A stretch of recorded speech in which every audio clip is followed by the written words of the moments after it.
Welcome to the Who I Am podcast with Mandolin Freeland, Marcely Woofenden, and special guest.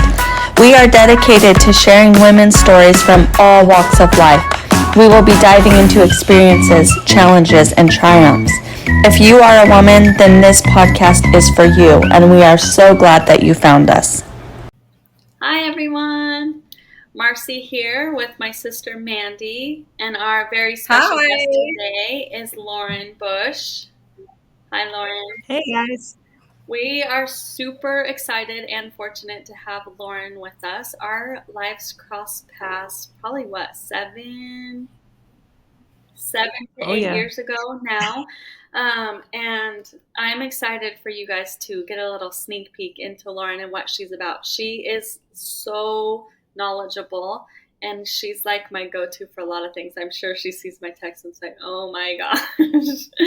But I just love Lauren, and I'm not going to go a ton in because I would like her to tell us about herself and her journey and what's going on in her life. So Lauren, who is Lauren? I am a lover of all things natural solutions, of empowered women, and of root causes. I am the proud mom of 9 beautiful children. I am married to my high school sweetheart. I'm a retired nurse, and I'm a functional diagnostic nutritionist. So I am lots of things. You are all the things, amazing and busy.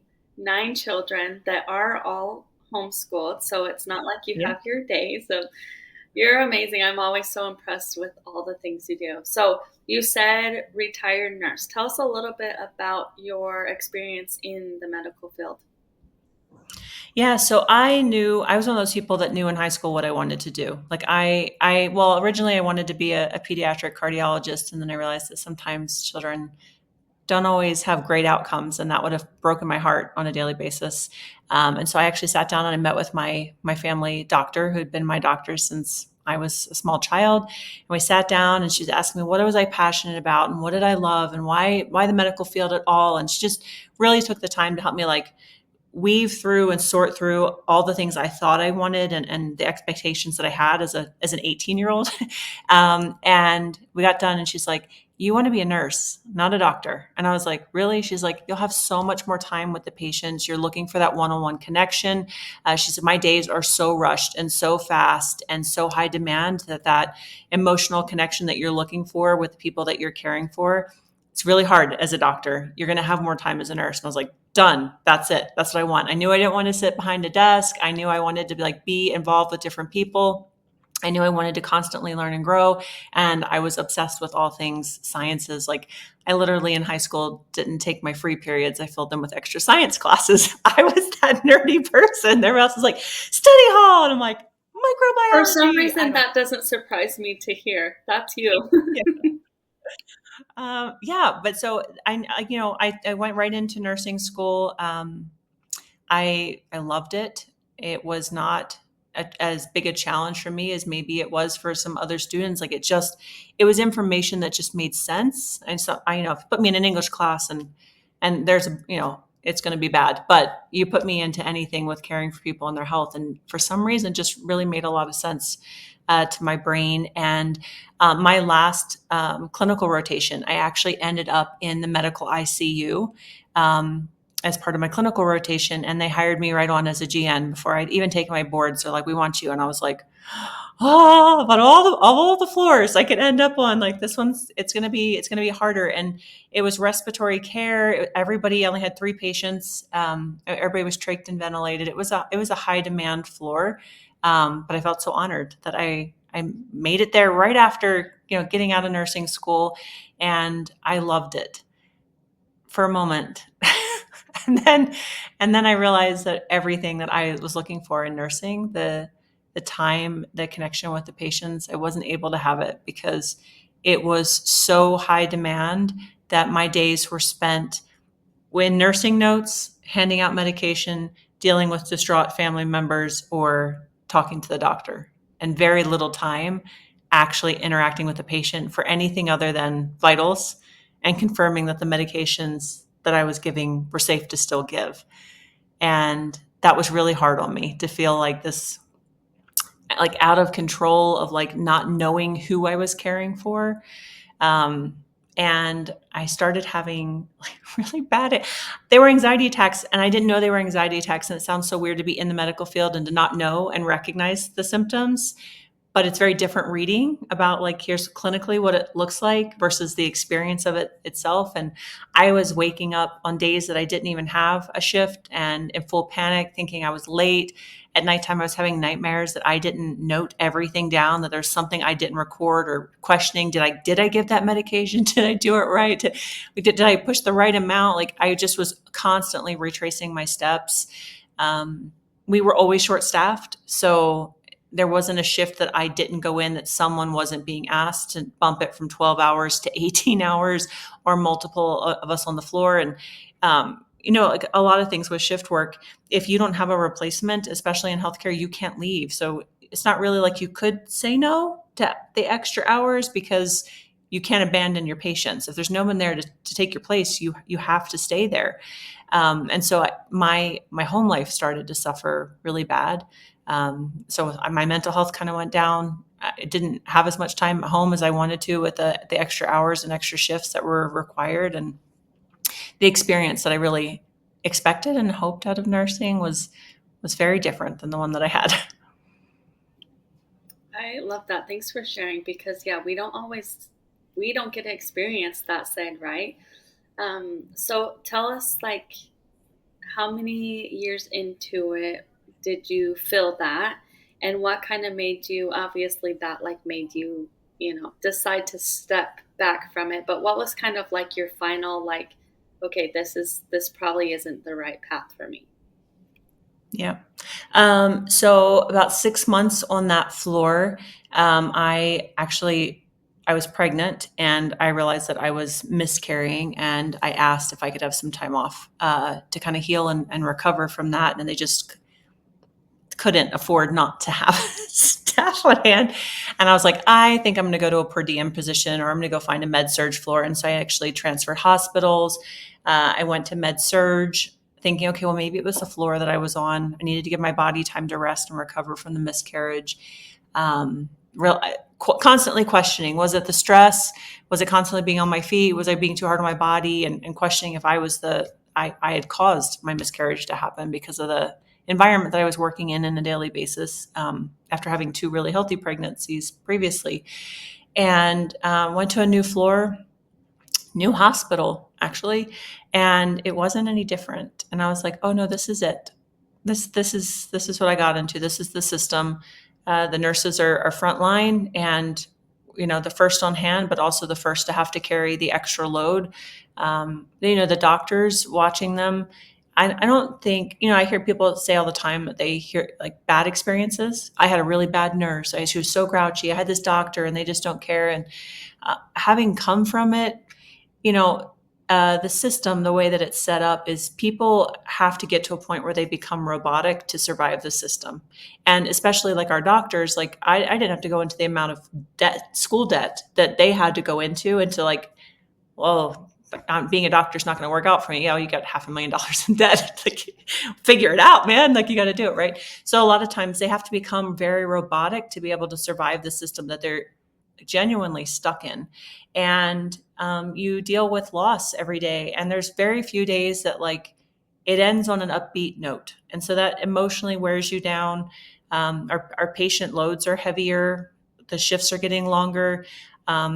Our patient population themselves is heavier. So you see a lot of nurses and a lot of medical personnel that go out for back injuries, shoulder injuries, neck injuries, because of the weight that we just genuinely have to lift and carry and move on a daily basis.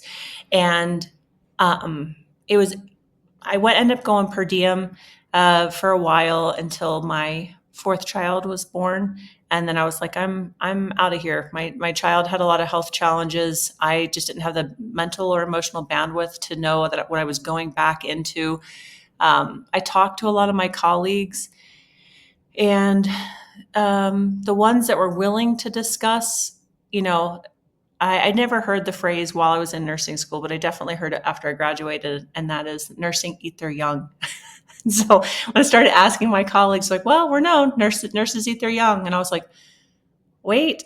So the new groups coming in, you know that they have not dealt with the injuries or the weight or the emotional exhaustion, and so you purposely put this extra weight on the more able-bodied at that moment, but they're also the more naive. They're the ones with the least amount of experience and having to deal with that weight, that stress, and those expectations. And so we're losing a lot of nurses coming in. And I started looking at who was left, um, who remained over those few years of, it was the ones that really did turn themselves off emotionally just so they could become the robots and make it through the day.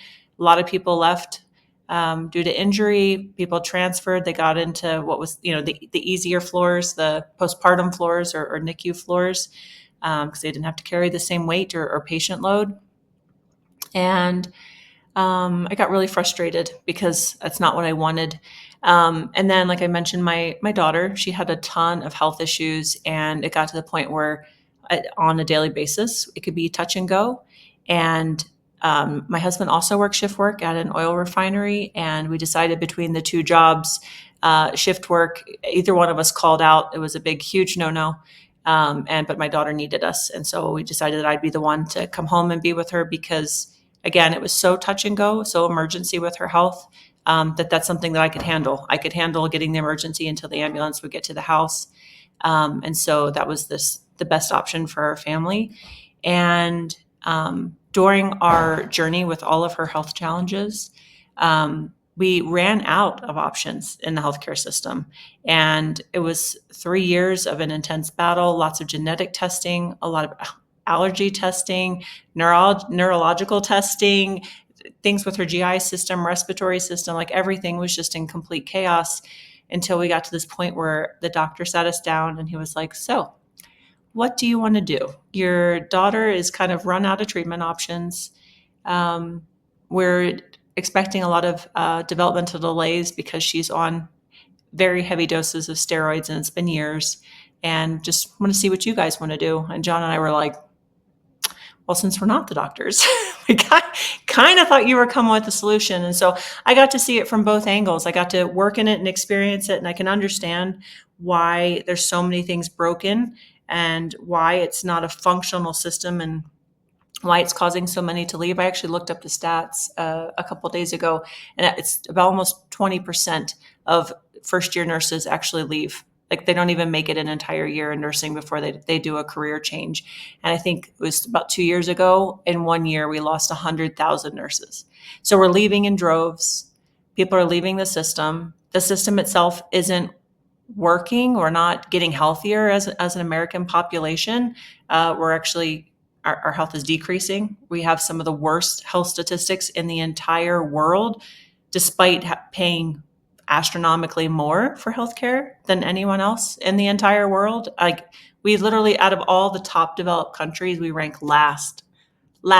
And people are like, I would never want to go to another country for healthcare. You'll probably die somewhere else. I'm like, guess what happens in the United States, people? Like there's not good statistics, right? So I was seeing it from both sides, both working in it and not being able to see a way to like correct and fix. And then from the patient experience, watching all this stuff with my daughter, I knew what to be on top of. I knew how to communicate very clearly. I knew how to be an advocate for her in the hospital. And even at that point, I was left like, what are we going to do with this system? And yeah, a lot of frustration before I just kind of was like, I'm out for a minute. I'm going to have to figure something else out. Lauren, so you took a break. You had like what, five more kids? Something like that. Yeah.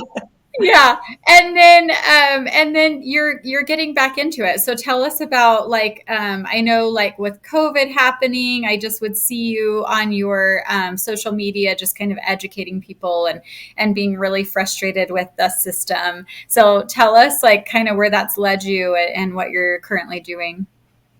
Yeah. So the hardest thing I think about the whole COVID era was a lot of the outcomes that they were sharing about patients were very driven by lifestyle choices. Meaning the people that they were saying this grouping here are doing the worst. It was often because of choices that people are making every single day, which was very frustrating because I felt like there should have been some kind of doubling down on teaching people better lifestyle choices. And so anything I could get to like root cause, what can people do to not feel scared, to feel empowered, to feel like there is something I can do. I don't have to just sit here and wait for this thing to happen at any stage in life, or no matter whatever the fear is that we're dealing with. What can we do to do something different? And to pile in on top of all of that, I had my ninth child. He just turned 5. That's heartbreaking for me. He's already 5. 5 years ago, dealt with a lot of stress between career choices, busy mom choices, childhood trauma things that takes a long time to work through childhood trauma, especially if you're not willing to deal with it for a majority of your life. And you're like, yes, now is the time in all this chaos. I feel like I should also dig this up and heal from it as well. And so going through all that, my body started to um, tell me that, maybe everybody else isn't the focus right now. Maybe you need to focus on you. Maybe you need to start listening to how you're feeling and what are you doing to be able to fill up your own cup as you're looking to be able to nurture and care for other people. And which, that's my heart. My heart every day is how can I help somebody? How can I make somebody's day better? How can I lift their load? Especially in the health space.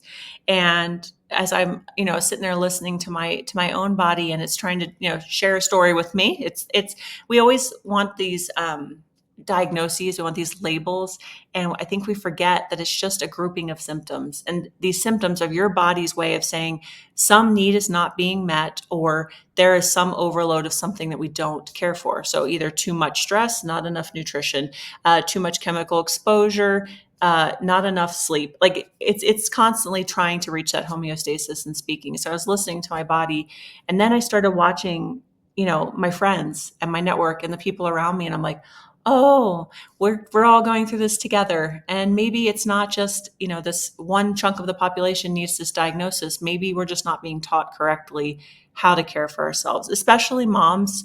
I think it's in our nature to put ourselves last. It's like the ultimate form of love. If I put everyone else first, they should know how much I love them. Yeah, but then everyone else is left with the worst parts of you. Is that love? I don't think it is. And it's so hard. It's a reframe.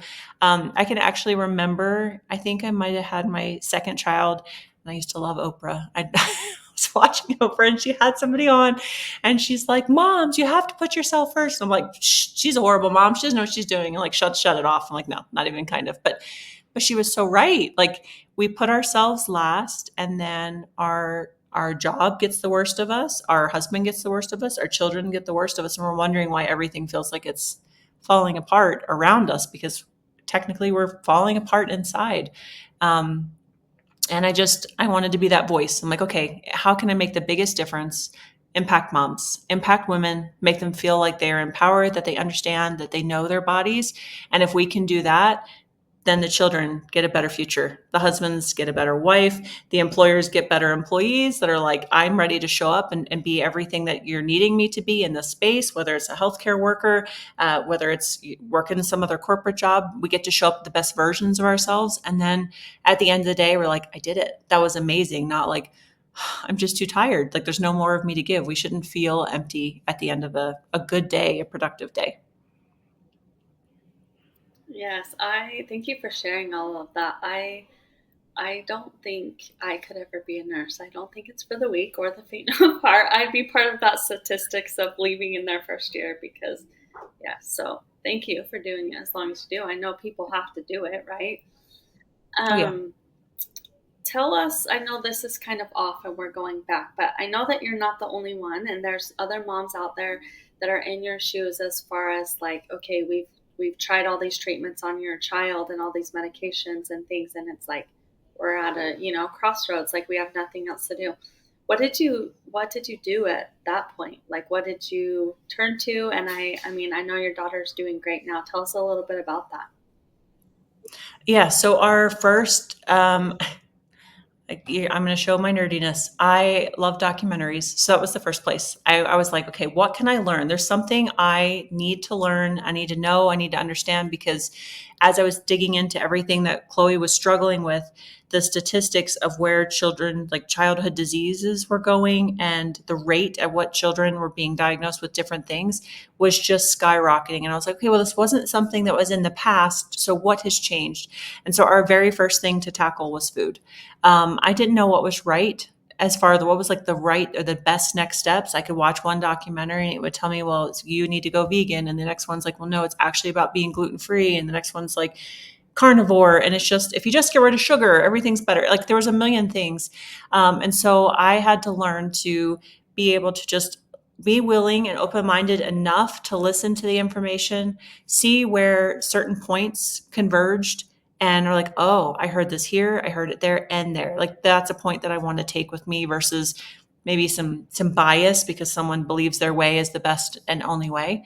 So looking for those places that came back. So the first thing we did was we cleared all junk food out of the house.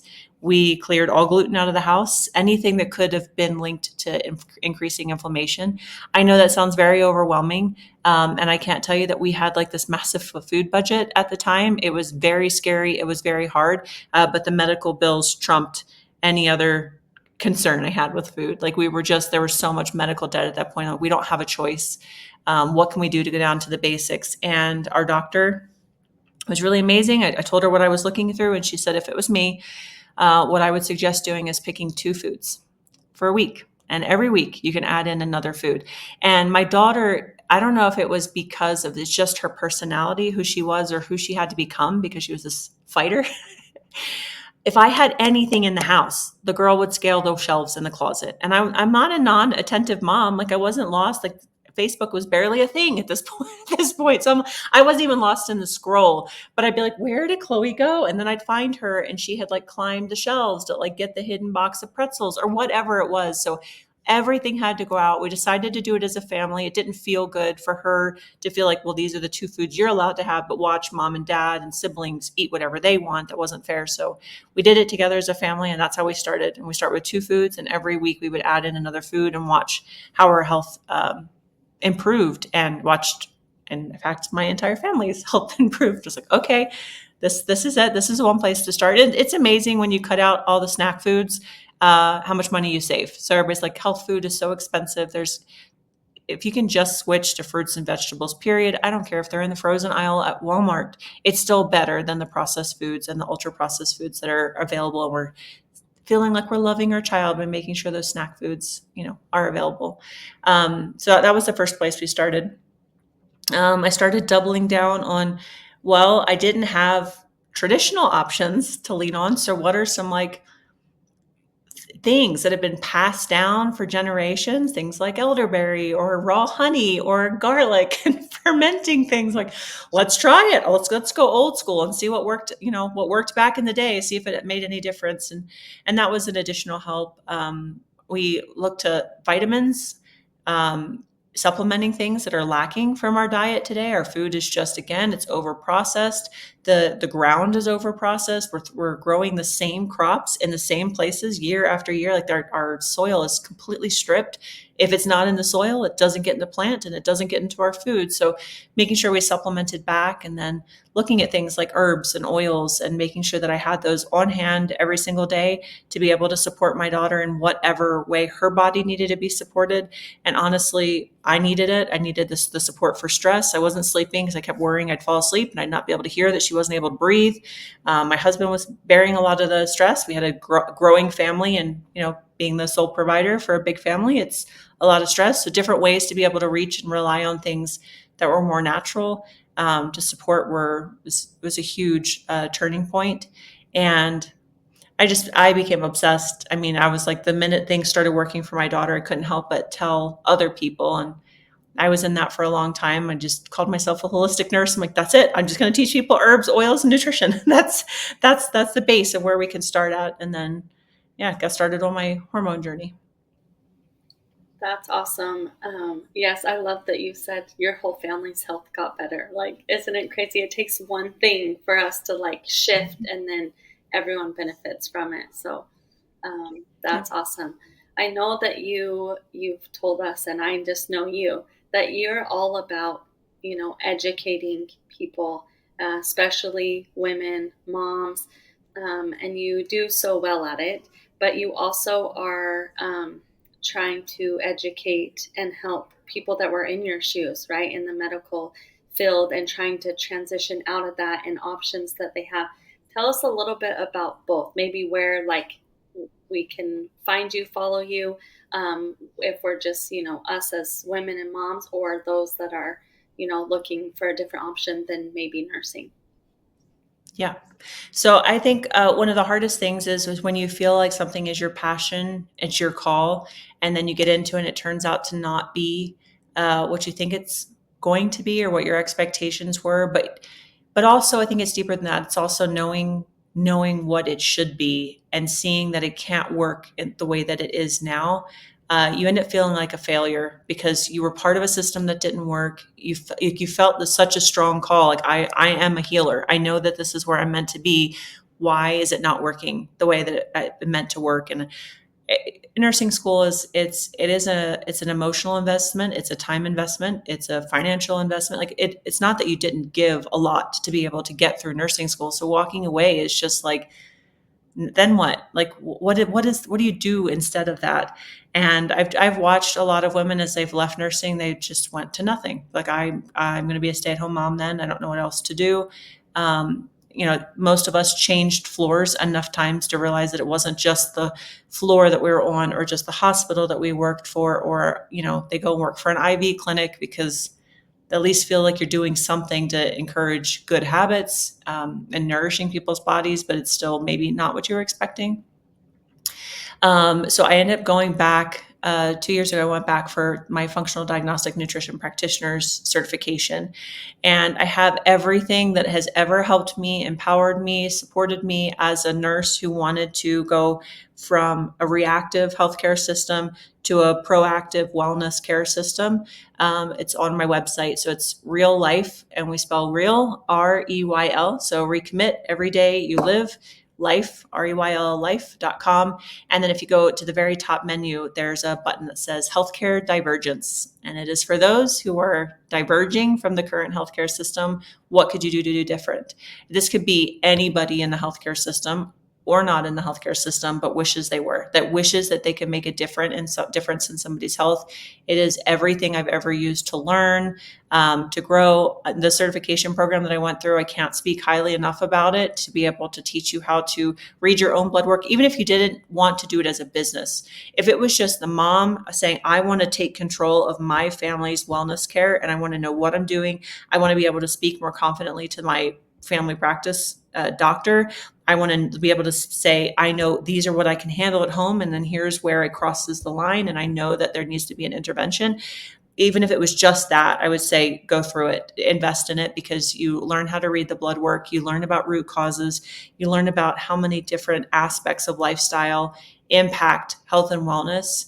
As a practitioner, one of the things that it helped me so much, like take a different view as, is anytime in the healthcare system that you receive a diagnosis, or like somebody come to me like, I have issues with my thyroid, there's one option, and it is medication. And now maybe there's three different, like a Synthroid, like there's three different prescriptions you could get, but it's not three different options for different ways to look at supporting the thyroid. Or it's not getting to what cause, like your thyroid just doesn't one day be like, I'm done, it's time for the medication. It's saying it's done because you didn't give it something that it needed, or you asked too much of it, right? So for me, it was just such this open, like eye opener to be like, healthcare is not one size fits all. And it's not just, okay, well, here's the one size that fits men, and here's the one size that fits women, and one size fit kids. Like it's even more complicated than that. Just because we're all women doesn't mean we all have the exact same journey, the exact same needs, or our bodies not getting to the end story because we had a different beginning that we need to retrace back to. And so that was so empowering for me to understand that. And I feel like that is like the biggest hope that I can give to other women is that, okay, so your friend, you guys sounded like we were in the same camp. We're both struggling. Let's keep using thyroid as an example. We're both struggling with our thyroid. She did this one thing and all of a sudden she feels great. I did that same thing and I felt worse. Like, what's wrong with me? And then we just like, we feel even more broken. It's like, oh, like I'm really just no good. Like, what could I have done? And they'll try something else, and that maybe works a little bit, but not to the degree that we saw the other friend do, or whatever. So it just perpetuates the cycle of feeling so broken and feeling so helpless, and realizing that if you can read and understand the messages a little bit more clearly, there's less of that trial and error. There's more like, oh, I get it. Thank you, body. Thank you for the message. I actually heard what you were saying this time. And my way to be able to approach this is this, versus let me experiment on 8 million different things. And hopefully at one point I'll get to the right answer.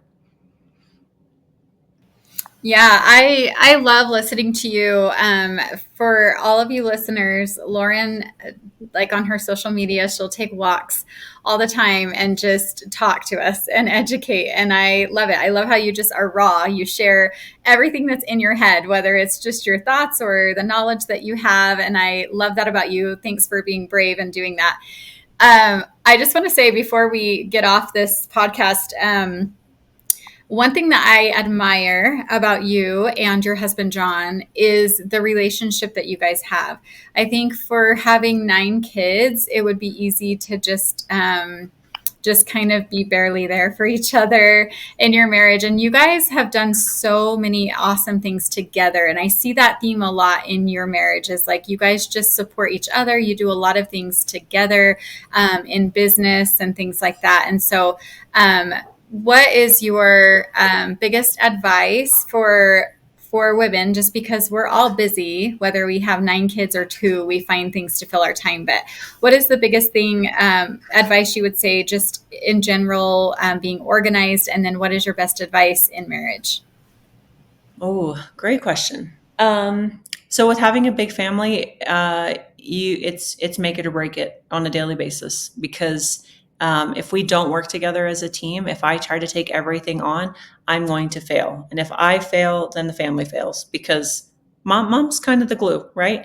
And a long time ago, John, I don't know if he heard it or he just thought it out loud, and it's just worked really well for us. But he goes, you watch over the kids and I watch over you. And it's not that John doesn't help me out with our children. It's not that he is an amazing father. Like, he is definitely there for our children. But his number one priority every day is having my back, because he knows naturally it's going, as a mom, it's just, I'm going to have the attention for the kids.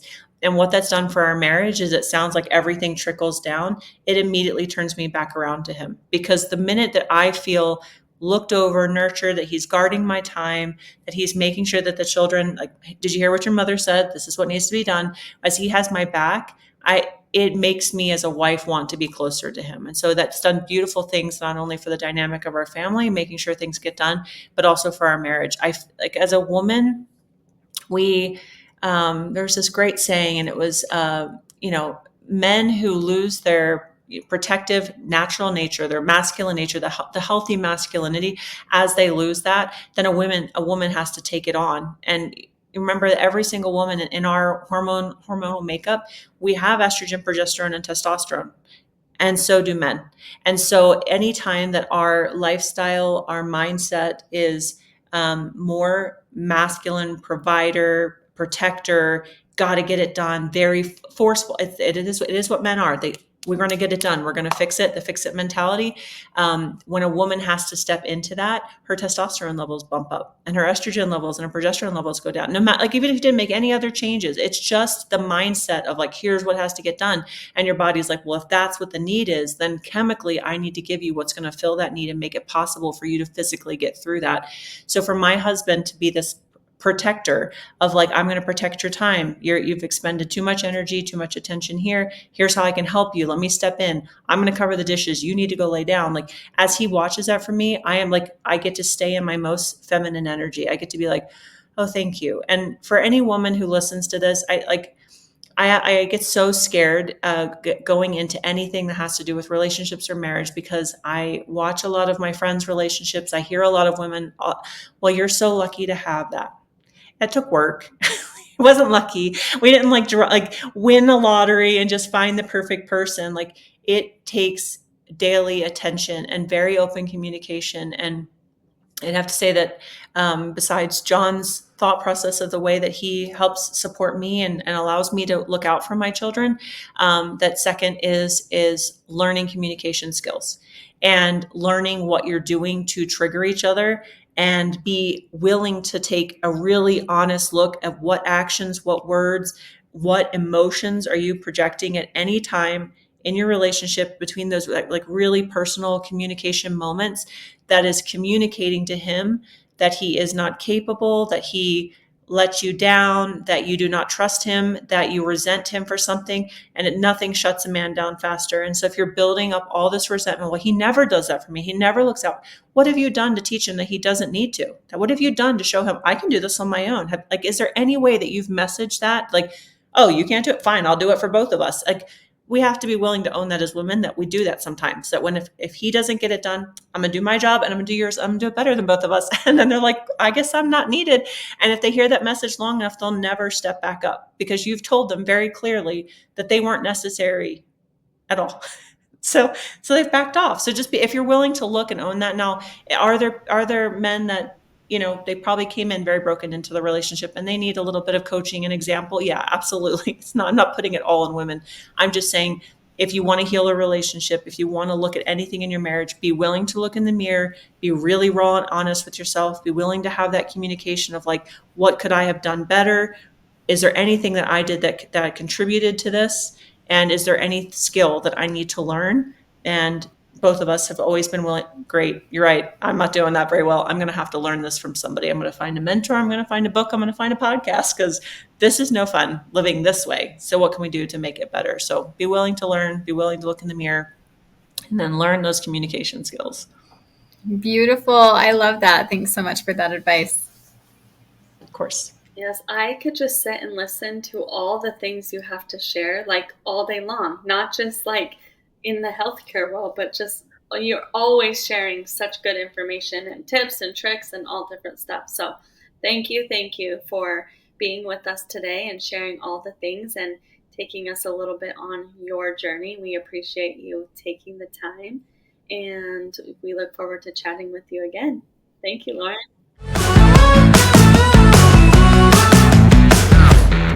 Thank you for joining us. If you feel in your heart to be a part of our community for women, check us out at thebreakthroughtribe.com.